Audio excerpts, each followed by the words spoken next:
ย่างพี่น้องผ่านมาทายกับพวกหมู่บัดนี้ทายของตัวเองพี่น้องเอ้ยมาแล้ว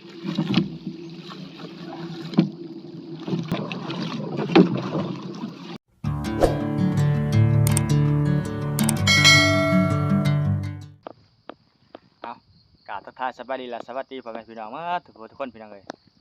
ยินดีต้อนรับเข้าสู่ช่องบ่วันบ้านนาหาอยู่หากินพี่น้องมื้อนี้สิมาย่ามเปียกพี่น้องเอ้ยเมื่อวานนี้ตอนแรกเฮาก็ได้มาคำเปียกป้าไว้พี่น้องครับเปียกป้าไว้2ล่วงพี่น้องเอ้ยแล้วมื้อนี้สิมาย่ามเบิ่งพี่น้องถือว่าหลังจากวิทย์พายุแล้วน้ำบกพี่น้องเอ้ยก็เลยมาคำเปียกคำเมื่อวานนี่2คนกับลูกบัดมื้อนี้มาย่ามคนเดียวพี่น้อง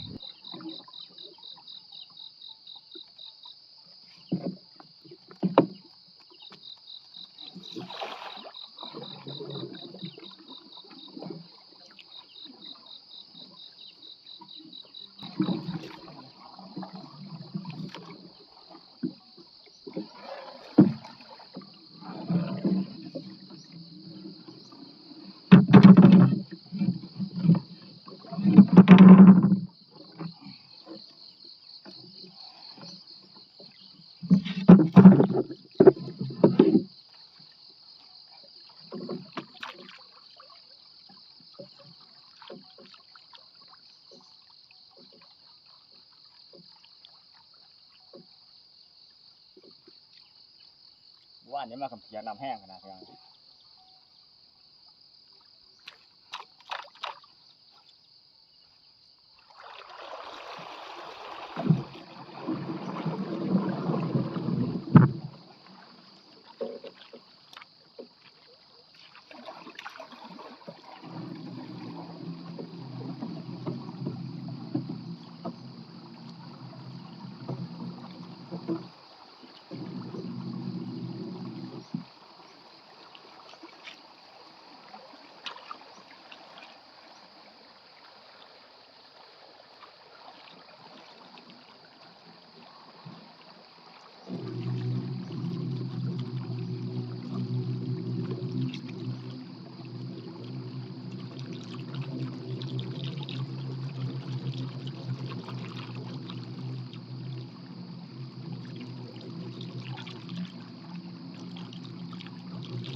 พี่น้อง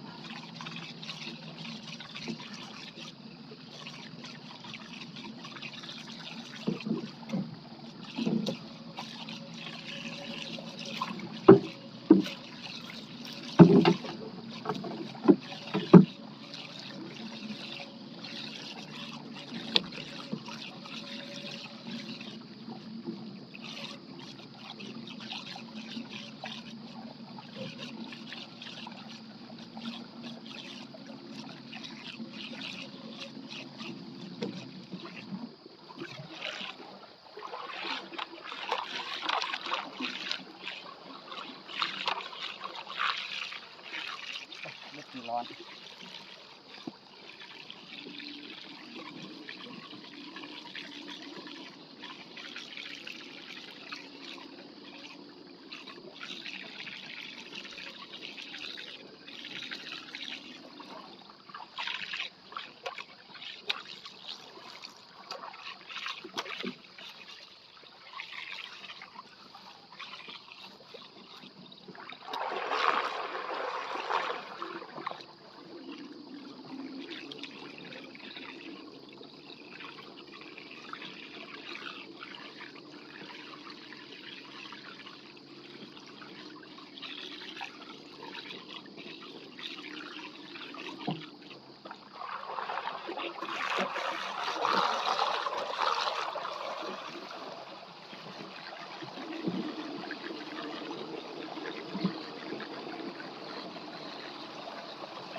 ไปป่า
โอ้ถือว่านะ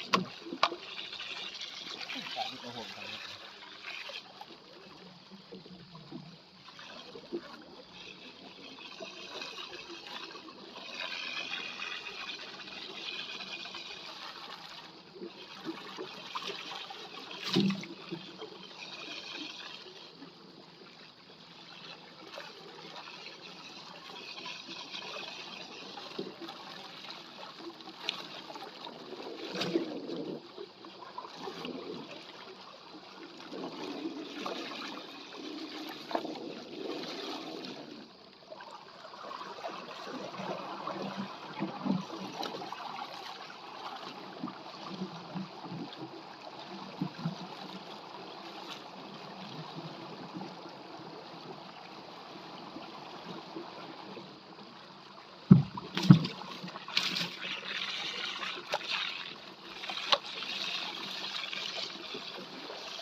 ห้งนะ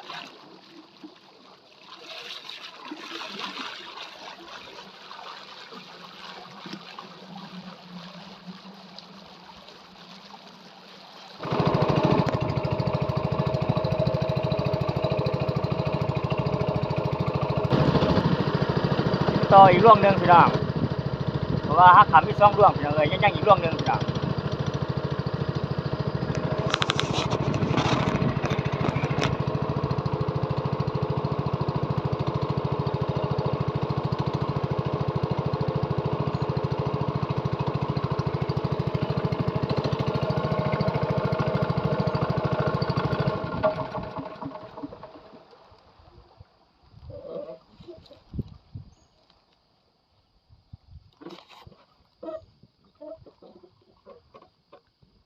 ว้าว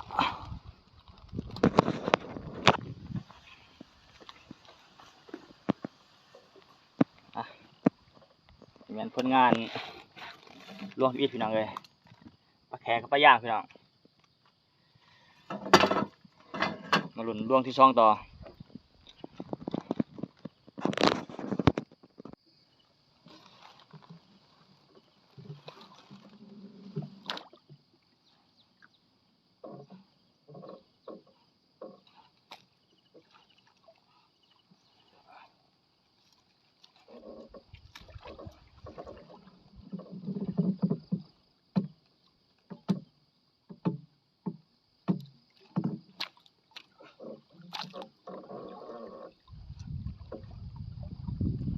โอ้แต่ขี้เหิดติดมากนะ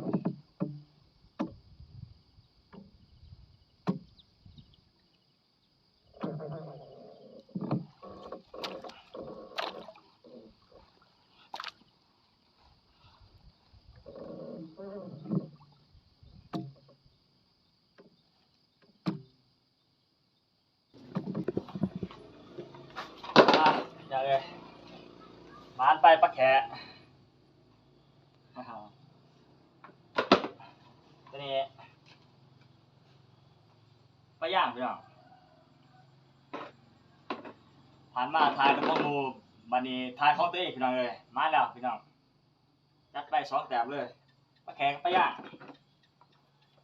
อร่อยอยู่จะได้อยู่ประมาณเบิดนี้จะได้อยู่ประมาณเบิด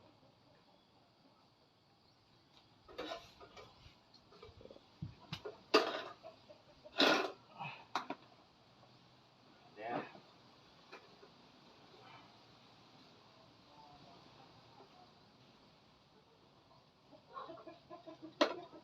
สองลูก ประมาณยูโรป่ายนะสำนีกับวามันแล้วเนาะสองแต้มเบาๆไปดังเลยมือนารุ่นใหม่